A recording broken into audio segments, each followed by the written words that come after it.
റഷ്യ-യുക്രൈൻ യുദ്ധം അവസാനിപ്പിക്കാൻ തീരുമാനിച്ചു. മാധ്യമപ്രവർത്തകരോട് സംസാരിക്കവെയാണ് പുടിൻ ഇക്കാര്യം അറിയിച്ചത്. Russian president Vladimir Putin Ukraine യുദ്ധം അവസാനത്തിലേക്ക് വരികയാണെന്ന് പ്രഖ്യാപിച്ചു.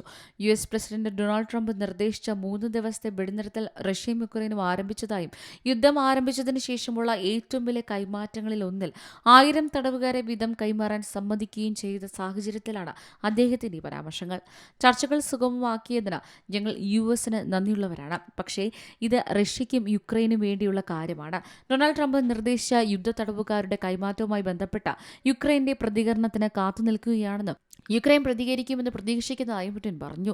യുക്രൈനും റഷ്യയും 3 ദിവസത്തേക്ക് വെടിനിർത്തൽ നടപ്പിലാക്കണമെന്നും യുദ്ധ തടവുകാരെ കൈമാറണമെന്നുമുള്ള ട്രംപിന്റെ നിർദ്ദേശത്തിന് പിന്നാലെയാണ് പുടിന്റെ പ്രതികരണം.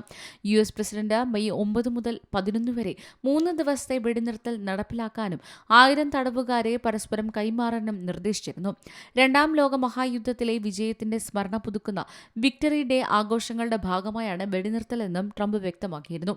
2022 ഫെബ്രുവരിയിൽ റഷ്യയുടെ യുക്രൈൻ അധിനിവേശത്തോടെ ആരംഭിച്ച യുദ്ധം രണ്ടാം ലോക മഹായുദ്ധത്തിന് ശേഷം യൂറോപ്പിലെ ഏറ്റവും മാരകമായ സംഘർഷങ്ങളൊന്നായി മാറിയിരുന്നു.